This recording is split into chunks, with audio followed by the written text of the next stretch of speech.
Gloria a Dios. ¿Cuántos dicen gloria a Dios? ¿Cuántos tienen frío? Uy, está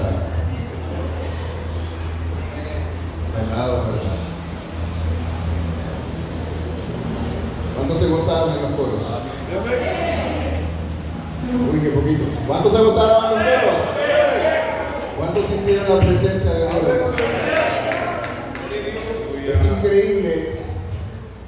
Es increíble cómo Dios, siendo tan grande, tan inmenso, Dios siendo Dios de los cielos y de la tierra, creador de todo, estando en todo, y aún así se acuerda de nosotros. Y aún así dio su vida por nosotros. Amén. Es increíble cómo un Dios tan grande puede vernos y puede visitarnos, o nosotros visitarle a Él.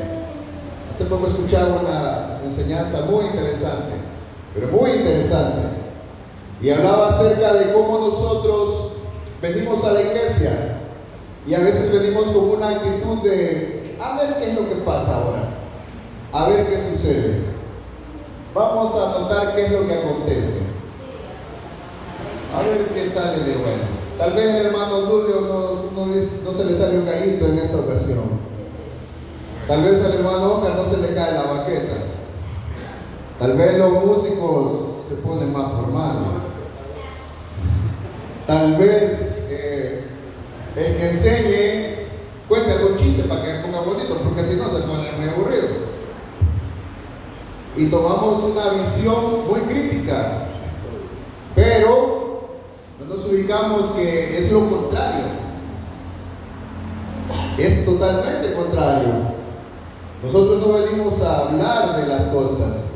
Nosotros, o la actitud con la que deberíamos de salir de este lugar es alabé a Dios como tenía que ser. Aplaudí lo suficiente. Escuché la palabra. Tomé lo que era para mí.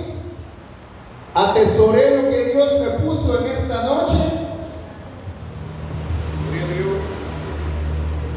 Interesante, muy interesante, porque esta es la casa de Dios. La casa de Dios. Y nosotros venimos a la casa de Dios. Dios no nos visita a nosotros. Nosotros venimos delante del Rey. Y es mejor venir con una actitud de agradecimiento. Y es mejor venir con una actitud benevolente, porque Él ha sido bueno. Amén. Él ha sido bueno. Estamos acá, estamos con bien, estamos vivos y tenemos muchas cosas por delante. Dios ha sido y será bueno. El Señor bendiga a nuestro hermano y amigo que nos visita en esta noche.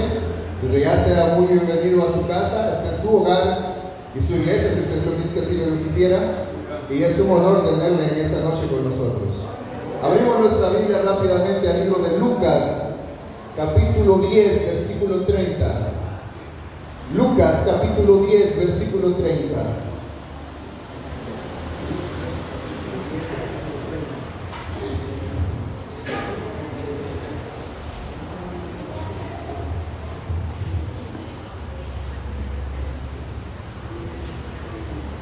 Gloria a Dios, gracias al Señor, recibimos con un muy buen tiempo, tenemos una hora para poder dormir.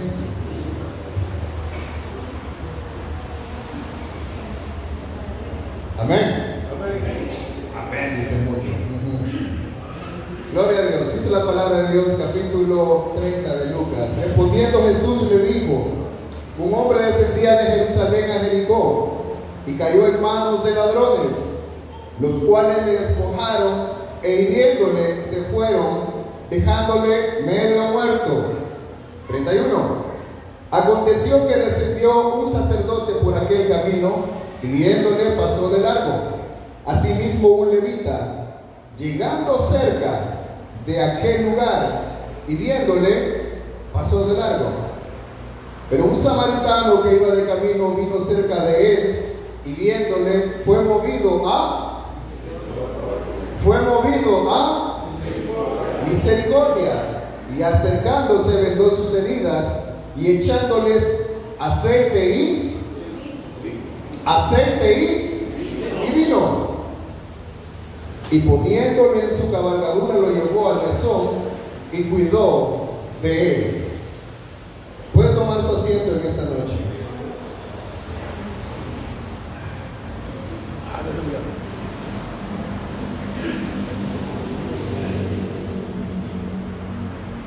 Creo que es bueno, los que tenemos mucho de estar en el Evangelio, hemos escuchado esta historia cantidad de veces.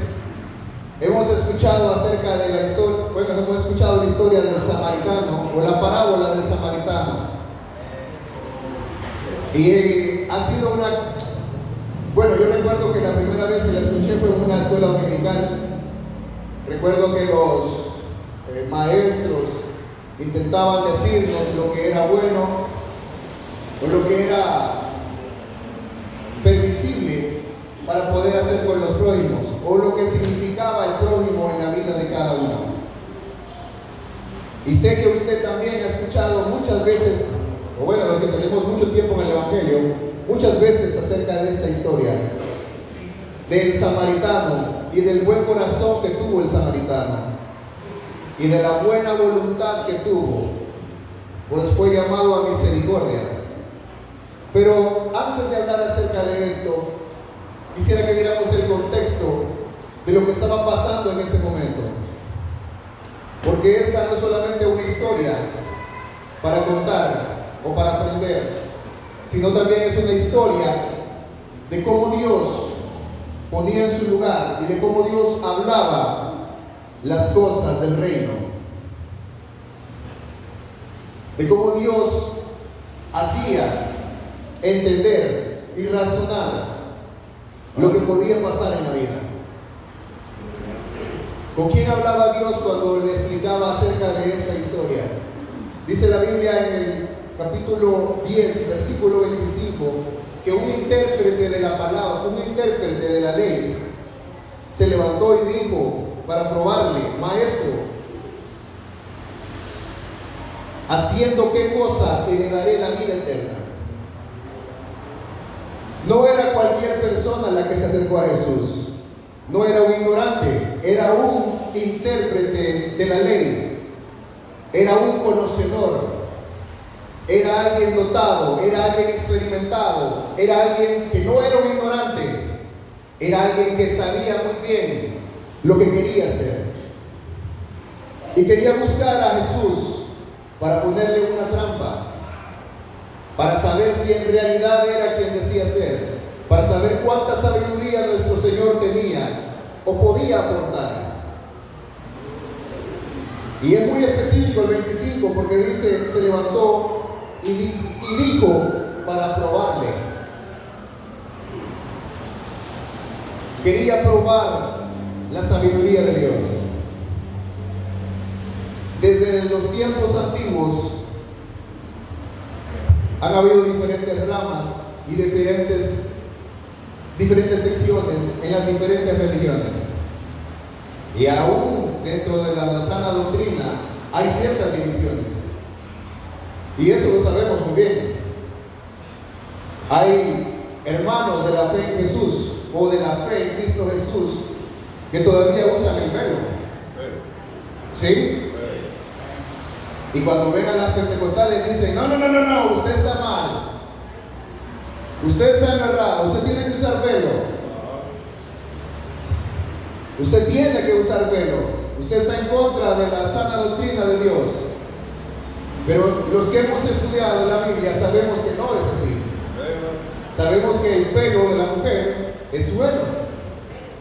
¿Sí? Ahora bien, ¿ellos están mal al 100% de la doctrina? No.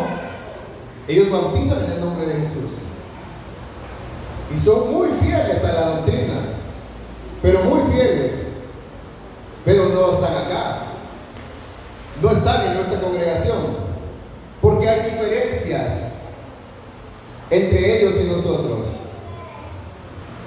Hay diferencias irreconciliables. No, claro que no. Pero debido a esas diferencias hay una división, hay algo diferente. En los judíos pasaba lo mismo. Había una división dentro de ellos y era el hecho de, el primer mandamiento para los judíos era: amarás a Jehová tu Dios con todo tu corazón, con toda tu fuerza y con toda tu mente. El primero. Pero el segundo es: amarás a tu prójimo como a ti mismo. No todos compartían esto. No todos compartían el hecho de amar a su prójimo como a sí mismo. Algunos decían: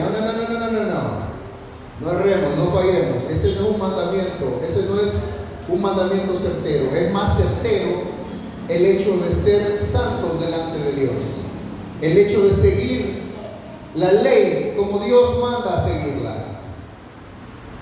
Así se debe hacer, porque mi prójimo, en el Antiguo Testamento, el prójimo no era toda la persona que usted veía, sino el que estaba dentro de su grupo o dentro de su núcleo.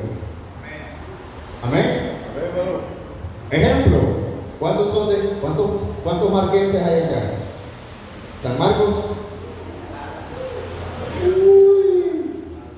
5, perdón. ¿Cuántos de Santo Tomás? ¿De San Salvador cuántos?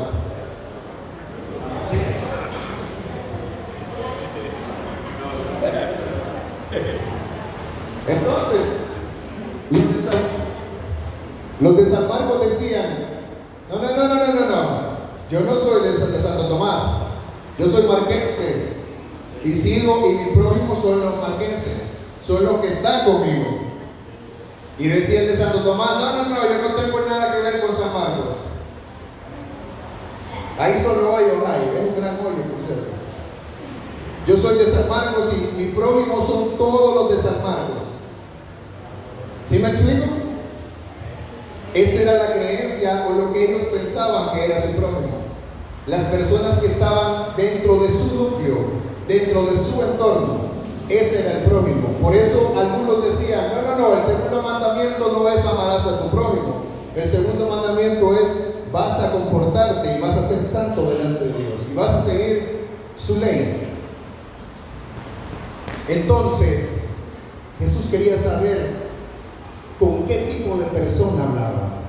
Por eso le dice en el 26, Él le dijo: ¿qué está escrito en la ley? ¿Cómo lees? ¿Cómo lees? ¿Qué es lo que tú crees? ¿Qué es lo que tú piensas? Y Él le dice en el 27: amarás al Señor tu Dios con todo tu corazón, con toda tu alma y con todas tus fuerzas y con toda tu mente, y a tu prójimo como a ti mismo. Y dicho esto, el Señor comienza a hablar acerca de esta parábola del samaritano, o esta historia, perdón, acerca del samaritano, y comienza a redactarle cómo pasaba la situación, porque él sabía que para él era muy importante el prójimo, el que está cerca de mí, el que está muy atento a mí, el que es parte de mi núcleo. Y el Señor, conforme a eso, comienza a hablarle. Pero antes de eso, quiero hablar acerca de una referencia de los samaritanos. Judíos y los samaritanos tenían problemas debido a las diferencias en cuanto a la ubicación del santuario y la autoridad de la Torá. ¿Cuál era la diferencia entre samaritanos y judíos? El samaritano no era meramente judío. El samaritano era una mezcla de gentil con judío. No era 100% judío. ¿Sí? Y el judío, pues, era 100% judío. No era ninguna mezcla. Era una mujer judía, un hombre judío, y tenían juditos. ¿Sí? En cambio, el samaritano era alguien de allá por Jordania, era alguien de Egipto, era alguien de Mesopotamia, casado con un judío o una judía. Y de esa unión salía una mezcla. Ya no era un pueblo 100% puro. Ya había una diferencia. ¿Sí? Nosotros vemos la diferencia en nuestros hijos. Algunos somos morenos, tenemos esposas cheles, o blancas, perdón. Chele es otra cosa. O tenemos esposas blancas y nuestros hijos salen o morenos o blancos, o algunos un tanto ahí encaramelados. Algo gris, algo mezcladito. ¿Sí? Pero cuando es puramente de una raza, cuando es meramente de una raza, se mantiene la pureza. Entonces, los judíos no aceptaban a los samaritanos por eso. Porque los judíos decían, no. Nosotros no nos podemos mezclar con ellos porque ellos son mezclados. Ellos no son 100% del pueblo de Dios. Ellos no están 100% conforme a nuestras costumbres. Porque además de eso, los samaritanos adoraban a Dios en un monte llamado Gerizim. Y los judíos adoraban a Dios en un monte llamado Gerizim.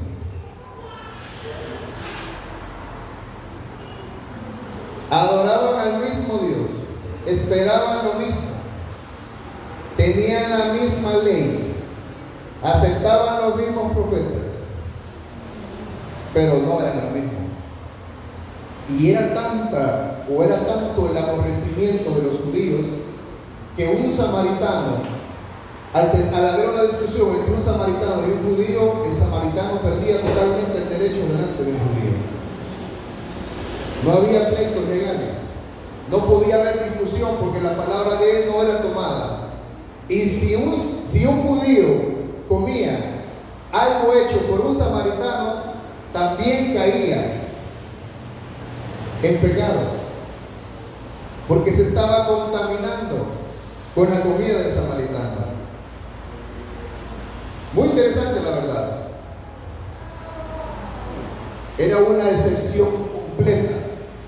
Era algo de, no mezclamos con ustedes. Ustedes no son puros. Ustedes están contaminados, están sucios. No pueden estar con nosotros. Samaria estaba al norte de Israel. Más al sur estaba Jerusalén, la ciudad alta, la ciudad grande. Todos los pueblos decían, subamos a adorar a Jerusalén. Subamos al monte, dicen algunos coros. Porque es cierto, Jerusalén está en lo alto. Samaria está hacia el norte. Pero dice la Biblia que esta persona viajaba hacia dice la Biblia que este acontecimiento pasó en el camino de Jerusalén a Jericó, en ese trayecto, y era un camino descendente.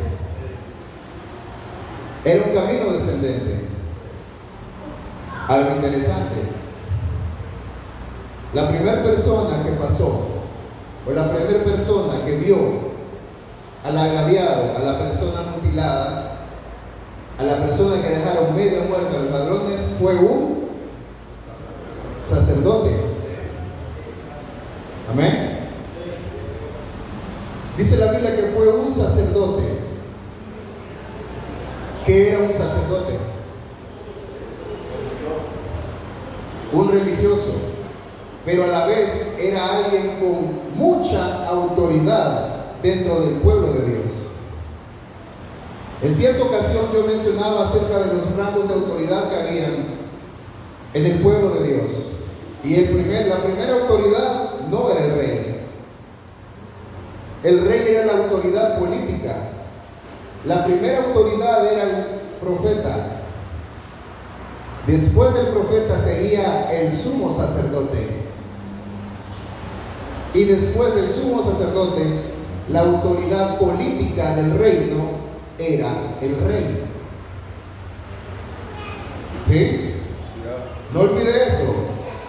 ¿Quién mandaba en el pueblo de Israel primero? El profeta. Luego el sumo sacerdote. Luego el rey, que era la autoridad política y el encargado de expandir el reino, defender el reino y hacer que el reino funcionara. Pero el rey no podía moverse si el profeta decía no. ¿Por qué fue quitado Saúl? Por desobedecer la voz que Dios habló por medio del profeta. Así que quien descendía hacia Jericó no era cualquier persona. Sí, era un religioso, pero un religioso con mucha autoridad. Era un religioso muy conocedor. Era un sacerdote. Era alguien que ministraba en la casa de Dios. Era alguien que sabía muy bien lo que hacía. El sacerdote tenía un cargo importante, muy pero muy importante en el pueblo de Israel. No era cualquier persona. Si nosotros tuviésemos la visita de algún político importante, ¿lo saludaríamos? ¿Ah? Si por esa puerta apareciera el señor presidente, sí, buenas noches, ¿qué tal? ¿Cómo les va? Les apuesto que la gran mayoría, señor Bukele, ¿qué tal? Mucho gusto, ¿cómo le va? Uy, gracias por lo bueno que ha hecho. Usted que nos puede arreglar un boleto ahí por el agua que nos está molestando.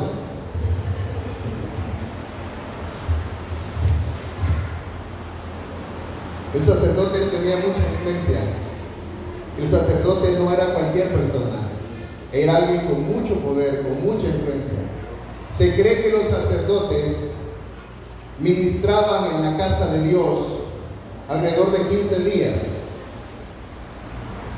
porque no debían de vivir meramente en Jerusalén, pero se cree que ellos ministraban en la casa de Dios 15 días y se turnaban.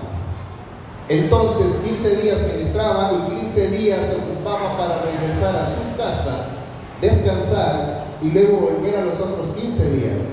Por eso dice la Biblia que el sacerdote descendía de Jerusalén a Jericó. Él venía camino a su casa. Pero hay algo muy importante. El sacerdote ministraba en la casa de Dios. Era un hombre puro. Era un hombre que no podía hacer lo que él quisiera. Era un hombre que tenía que guardar los estatutos y las formas de purificación según la ley. Él no podía tocar a cualquier persona, ni cualquier cosa que estuviese impura. Y este hombre que estaba a la orilla del camino, medio muerto, él no sabía ni tenía el conocimiento de quién era. Por ende, si el sacerdote lo toca y le ayuda, posiblemente se hubiese dejado de ser puro. Entonces, ¿qué hubiese tenido que hacer el sacerdote? En lugar de bajar a su hogar, en lugar de descender a su hogar, descansar y luego subir otra vez a la casa de Dios, tendría que haber regresado avergonzado porque fue impuro, purificarse y después de purificarse a poder volver. No estaba fácil. Él tendría que haber subido a purificarse si le hubiese querido ayudar y después regresar, si en el caso hubiese podido hacerlo. Pero sigue diciendo: asimismo, un levita, llegando cerca de aquel lugar y viéndole, pasó de lado. Los levitas, al igual que el sacerdote, tenían también un rango bastante especial en la administración del templo. Dice la Biblia que los levitas son la tribu escogida para trabajar en los quehaceres para Dios. Eran los únicos que no tenían tierra, porque ellos eran los encargados de administrar. Los levitas eran un grupo de personas en el antiguo Israel que se encargaban de las funciones sacerdotales con todo lo relacionado del templo. Ayudaban a los sacerdotes en la casa de Dios, cuidaban los atrios, participaban en las ceremonias de purificación, presentaban canciones y alabanzas, entre otras cosas. Un rango menos que el sacerdote, pero sí era una persona importante. El levita también era una persona influyente. Y en este caso, de igual manera, dice que solo lo vio de lejos.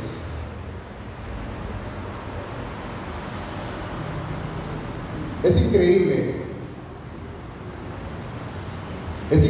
y muy triste como muchas veces nosotros ponemos nuestra confianza y ponemos nuestra fe, y cuando nos acontece alguna situación no buscamos la forma certera de arreglarla, sino que buscamos medios externos, y muchas veces creemos o confiamos en las personas que no son las correctas. Es increíble cómo muchas veces nosotros nos desviamos y creemos que vamos a recibir las cosas o que vamos a ver los cambios por personas influyentes, por personas importantes. Y no solamente eso, sino que ponemos nuestra fe en ello, ponemos nuestra confianza, porque muchas veces confiamos en lo que no vemos, confiamos en los títulos, confiamos en las situaciones que creemos que van a cambiar. Pero algo importante, las cosas no siempre se dan como nosotros queremos ver. Cuando usted tiene una necesidad económica, ¿en quién piensa primero? ¿En el que está mejor que usted? ¿Amén? Tiene una necesidad económica y usted dice: el hermano Tulio, él puede ayudarme, él tiene plata. ¿Qué pagar? Cuando tiene una situación dice: el hermano tal. No. Mi hermano, mi primo, mi tío, el que está en Estados Unidos, el que recibe las paladas de dólares.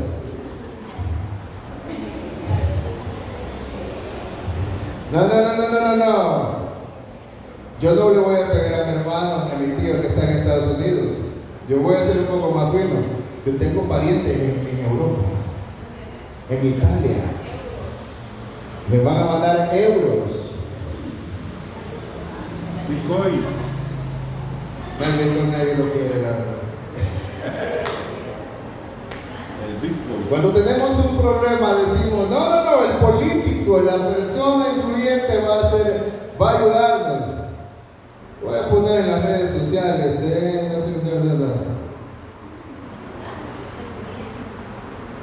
hay mucha gente que así está haciendo.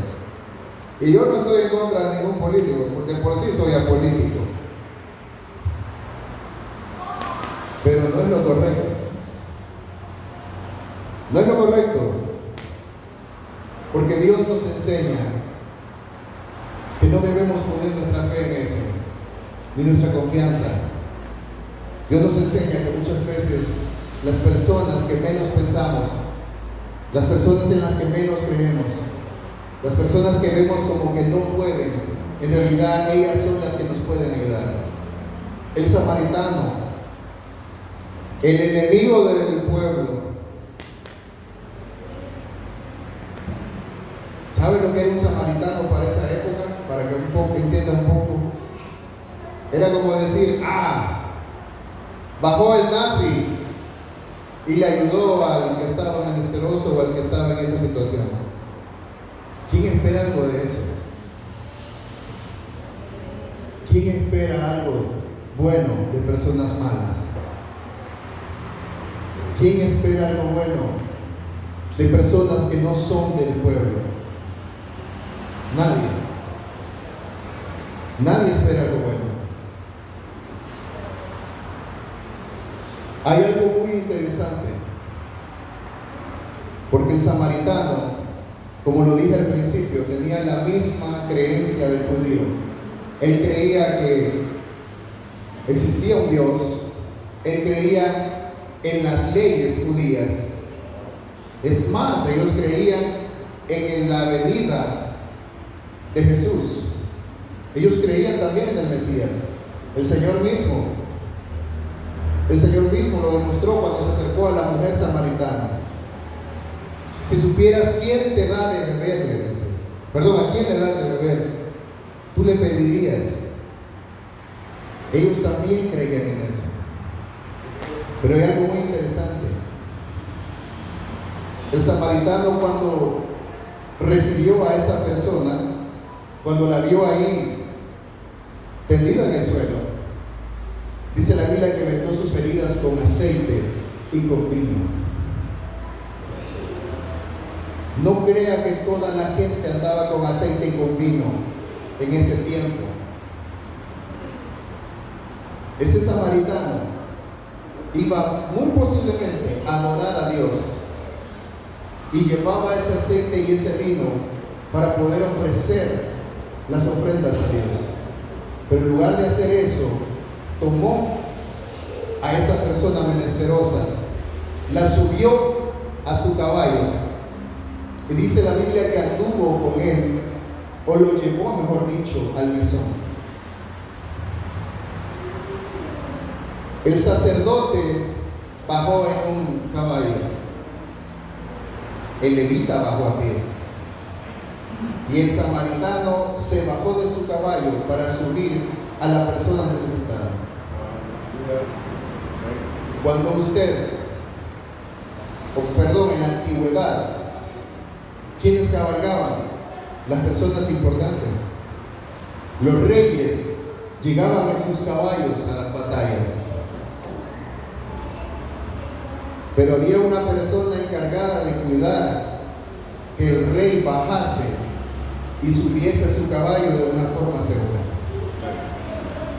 Y esa persona siempre iba a la par del rey.